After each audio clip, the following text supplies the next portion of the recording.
Hey, what's up, everybody? Welcome to another review. This time is of the SH Figuarts Black Widow from Avengers Infinity War. Let's get started.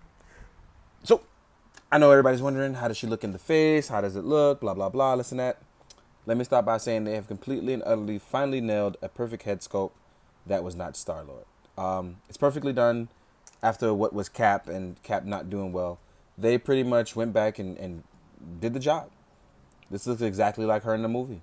There's no face tech that looks a little scratchy, nothing to worry about. Scope wise, she definitely looks the part.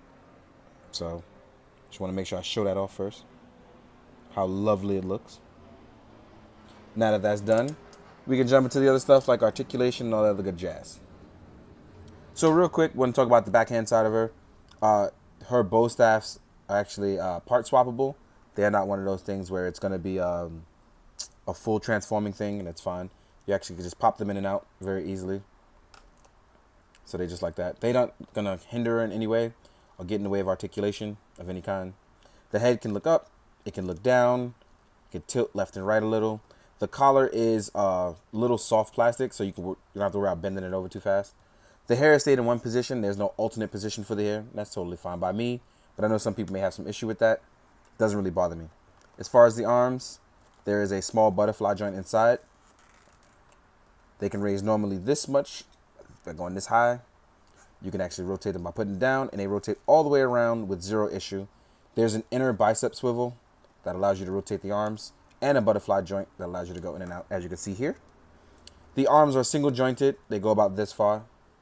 They do have a nice range, so you don't have to worry about it not being able to have full articulation.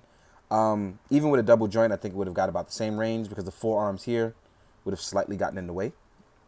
As far as waist articulation goes, you can rotate. Oop, I rotated a little too far. As you can see, it comes out, pops right back in. But let me pull it down so I can do that. If you rotate too far, that is what will happen. So rotates left, rotates right. You can't rotate it too far because as you see, you'll get that. Also, when you rotate, please keep in mind that when it rotates, it actually bends her articulation a little far backwards. So it contorts a little. Then there's lower swivel as well. So it connects at 2 points where you can rotate it. So you can actually have it rotate a little differently. The legs can actually drop down a little, pull out forward this way. The legs can go about this far. And you can go about this far front and not too far back, but because there's a butt here. She has a butt. And as you know, it hinders her from going backwards further with the leg. The leg is double jointed, so it can go this far. They rotate and have ankle pivot as well. So as you can see here, it's not one of those things where it doesn't have articulation. Next up, there is toe pivot as well. So all in all, you have a really good figure that they've pretty much nailed the head sculpt on, and you don't have to really stress how she looks. It's pretty accurate to the movie, if not the most accurate thing. If you don't like figures that are really, really small or you want them to be in scale with your Marvel Legends, this may not be the figure for you, but if you want a figure that's going to be a little more high end in the Marvel Legend, this is definitely for you. Now we're going to talk about all the accessories and things like that, all that good jazz. I want to point out that all her head sculpts look phenomenal. The more determined look face looks absolutely wonderful. And then we have one where the eyes look to the side. Absolutely wonderful. This is like a Ghost in the Shell looking face, so they look absolutely wonderful. Then you have two accessories for the bow staffs being not connected to one another to make a larger staff, and that's totally fine. If you want to connect it to her hands, you actually remove the hilt and slide it through. So you see here, and it actually connects very easily. You don't have to worry about it. Then you have the longer connected part. Now for this one, it's a little tricky. Instead of it connecting at the other ones, it actually connects just like the other ones, just that there's one piece right here in the middle, and it easily connects. So if you want, it goes right back through, and voila, connects very easily. As far as hands accessories, you get two action open palms for touching the floor, doing point stance, all that jazz, all in just waving. You could be anything. Then you get two relaxed hands, two relaxed calmed hands, very much so. And then next up, you get hands for holding the weapons, as you saw just now. Now for that, I'm going to show you. Just voila. Slide it through. Put it back on. And it goes on very easy. It actually Maintains and connects very well. It has friction to hold it through. Now, size-wise, Black Widow is smaller than her previous counterpart. I'm going to show you that one right now.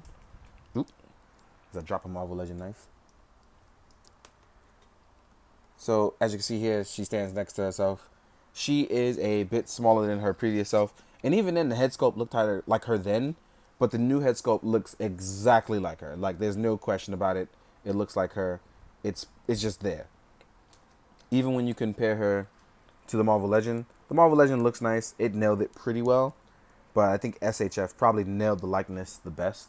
And as you can see, the Marvel Legend is a tad bit bigger because it fits in scale with other Marvel Legend stuff. So, there's my New York slang coming out. So as you can see, she's a bit taller. She works out pretty well. But all in all, I'm loving the SHF one probably the best.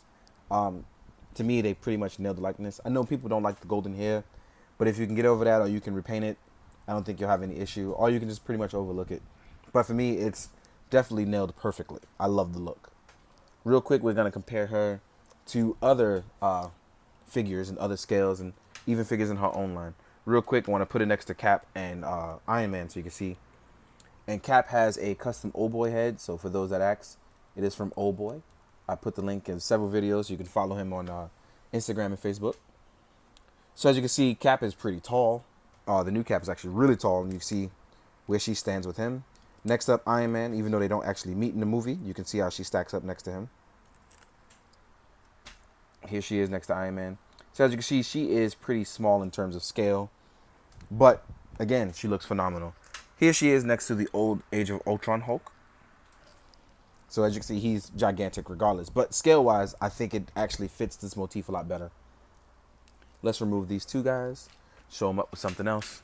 Let's get Hulk out of the way. Next up, here she is next to Star-Lord. And again, I'm just going to show a bunch of Infinity War figures that I have around me at the moment. That'll pretty much work for what we got going on. Star-Lord and her. Star-Lord is actually pretty short compared to the others. He should probably be bigger. I know everybody talks about him being taller, so he should be bigger, but he's not. Here she is next to Thanos. As you can see, she's significantly smaller. Next up, we're going to compare her to an SH Figuarts Kamen Rider figure. Cross Z Charge. So as far as other SHF, she actually works in that scale. She's not too much bigger. Here she is next to a Renewal Kamen Rider Kuga. Gotta make sure these guys are posed up right. And voila, as you can see, she fits in scale very well with Kamen Rider stuff. So if you want to make female Kamen Rider casual fan, like casual costumes, she would be the body type. Here she is next to a Mezco Punisher. Still small, but actually it looks really well together. Here she is next to Articulated Icons Ninja. And I think this is going to be dope because you can do a lot of stuff with her being on missions, fighting ninjas. Or even the 1000 Toys card, which is going to look pretty dope. Because they'll scale pretty well next to each other. As you can see. Last but not least, let's compare her to Proxima Midnight, who she fights in the movie. And then a Storm Collectibles. So Proxima Midnight is gigantic. So she pretty much towers over Black Widow. So I don't know if this was intentional or not, but she is gigantic here. So holding her item, I don't know how that's going to work movie-wise. So yeah. Last but not least, a Storm Collectibles Ermac. Another gigantic piece compared to her. He barely fits in camera. So all in all, she is small. But for me, articulation-wise and look, it's nailed. It's just nailed down to the point. So I plan on doing, hopefully, some dope photos with her. Maybe you guys can enjoy it. But this is a must-have for me. I was already enjoying it. I thought the face scope was dope. I was a little worried about it coming out a little sketchy, but it came out just fine and perfect. If you are already getting Infinity War figures, this is a must-have for you. If you were thinking about picking her up, hopefully this will help you decide. In the meantime, I hope you guys found this informative. Hope you enjoyed. Most of all, I hope you do good, be good, and drink your water. Later, guys.